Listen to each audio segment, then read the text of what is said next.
See, it comes out better in Facebook Live. Woo! So, making video on Facebook Live works well. This is good. Good morning. I am coming to you live and direct in the middle of heating pad therapy for my ankle. Yeah, did my vitamin C, and I have my happy mug with me filled with dandelion tea, and I am enjoying being in the space of authentic expression and what that really means. So, this morning, as I was attempting to sleep, my brain, my mind had different, um, a different agenda, and it has for the last few weeks, which is absolutely great.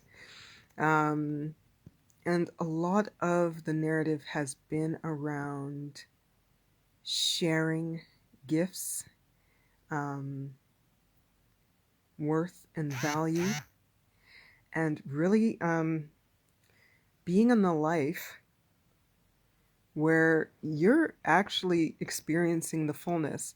Now, this is coming off of reviewing not just my 2022 year, but my 2021 year, which was harsh as well. It was great, and it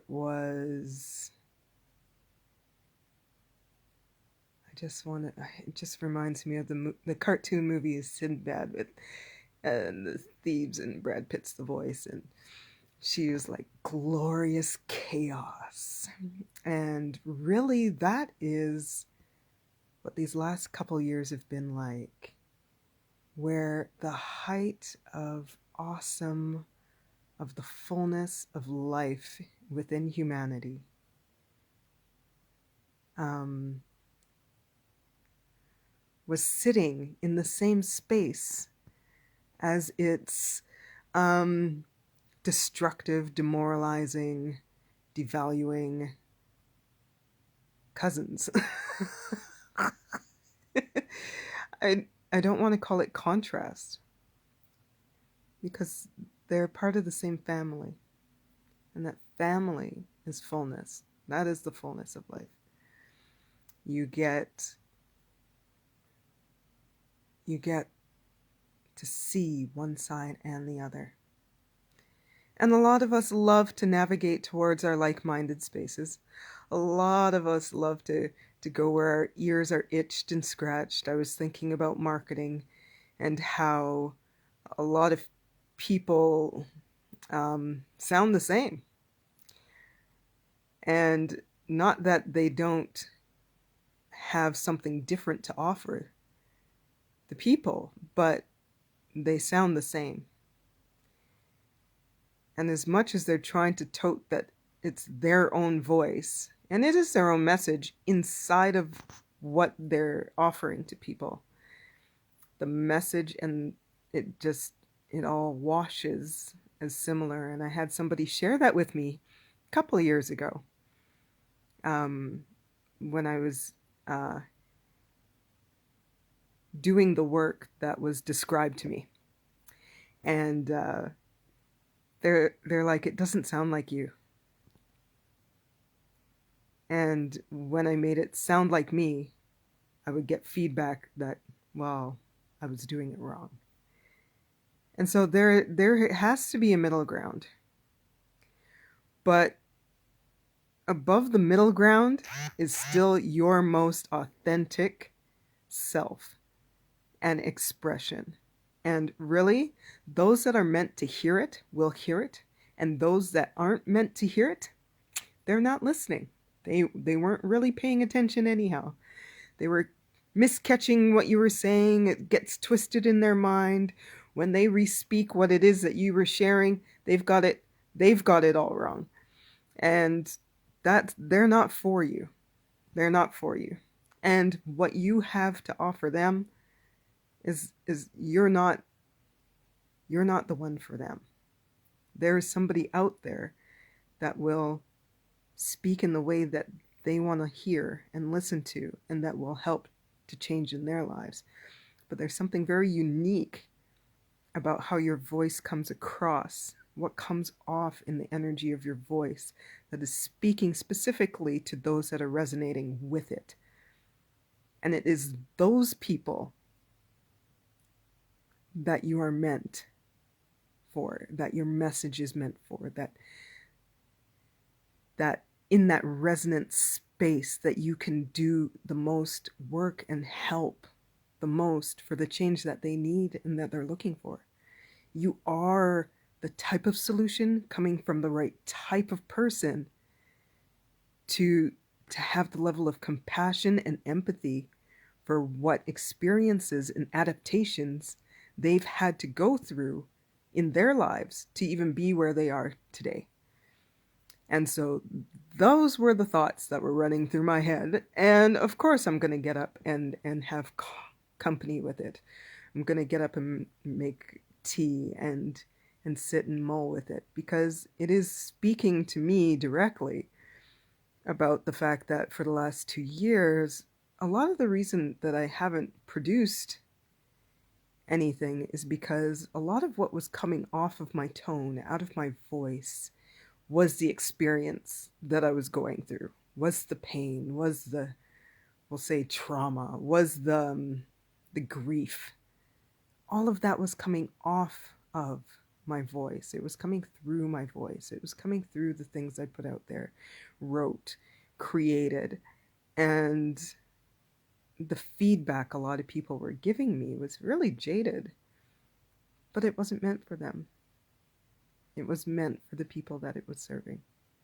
It was meant for the people that it was designed to serve and to benefit.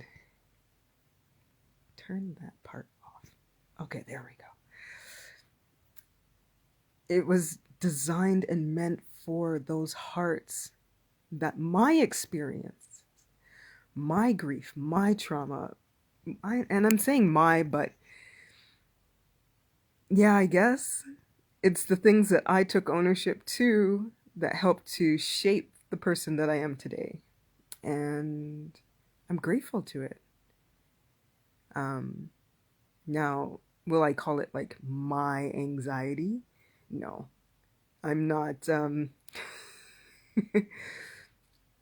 not one that tends to own those kind of things. It's just anxiety, and it's a field in which we all pass through, and that goes for a lot of other emotions. They're all fields that we all pass through, and there's a river that runs through it all, and it's joy.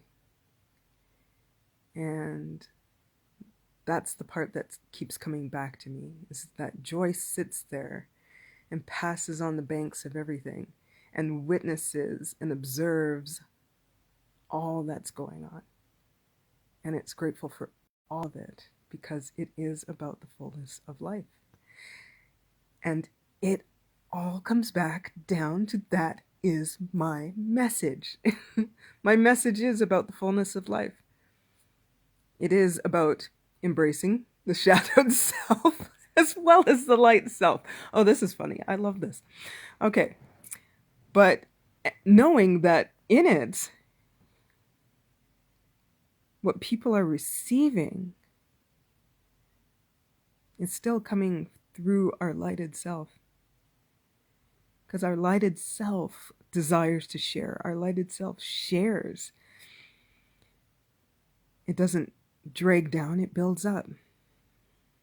It doesn't hide and keep you shamed and guilted for the rest of your life as though it's eternal. It shows that it's temporary and it's fleeting, and it's something we all get to overcome. So yeah, I'm about the fullness. I'm about that what's in the shadow can also be brought into the light and serve for fullness. Absolutely. So I will be sharing more open expression. Yeah, especially around that value and worth part, and where people have been um, throwing uh, generalizations, narratives, and not speaking from a one on one space. You're speaking from stats that represent them, and those stats aren't them. It's they are not the stat. There's something to relate to in stats.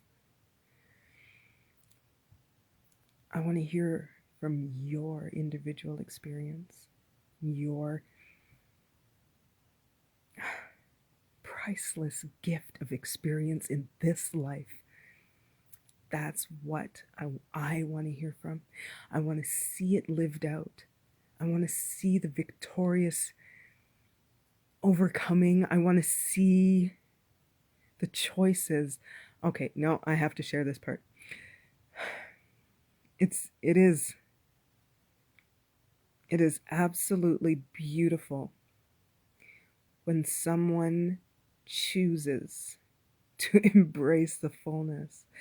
And the reason I have on my heart to share this, it has to be shared verbally. It has to be shared with the resonance of the fact that this person that I met, and I feel as though our lives, our lives have been grooming us to meet one another and to serve to one another's benefit. And it was a mother who was sharing about her children, and her oldest, drug addicted, living on the streets,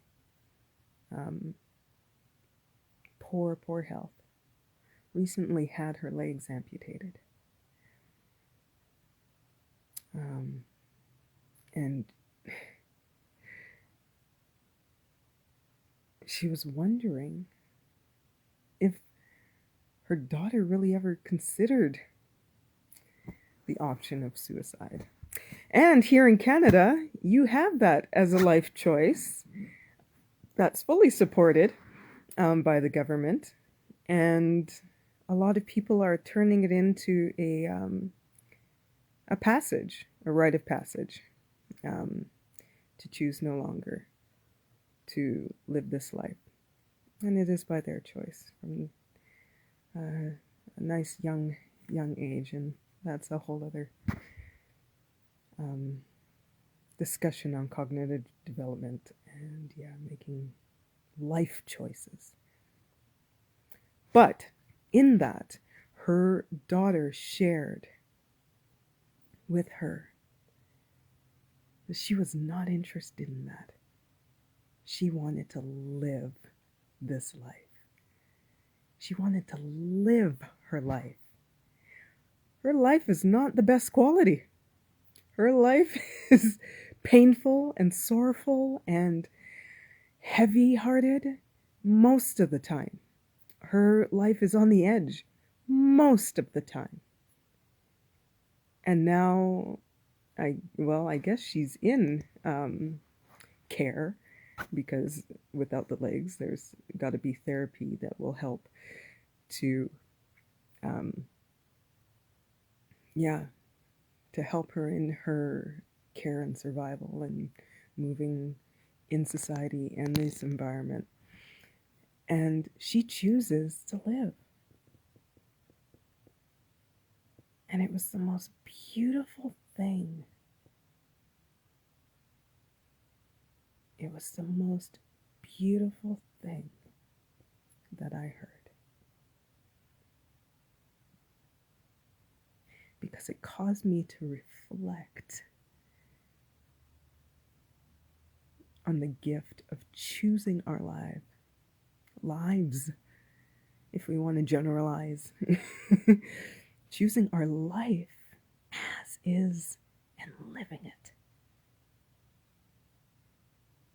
So, if you're not feeling like you're living your life fully right now, or that there's a heaviness on your heart and you wish things would just, I've been there. I can't say that I don't go there. I'm still parenting teenagers. One's sending me messages right now and they're not supposed to be. But that's okay. After this, I'll go and share and hang out, and we'll go over what they're sharing with me. But that gift of connection, beautiful. That choice to live, that choice to express authentically and into this life, to garnish and train and grow our hearts. Our hearts. There's that generalization, but it's true. There's so much in this life that we're living that is designed for such a beautiful growth, and I am about being here for it. And with that said, I love you all, and that is not a generalization. That is an individualization. I love the opportunity to get to express that. And I pray you guys all have a great day and weekend. And I will be talking to you soon. Take care.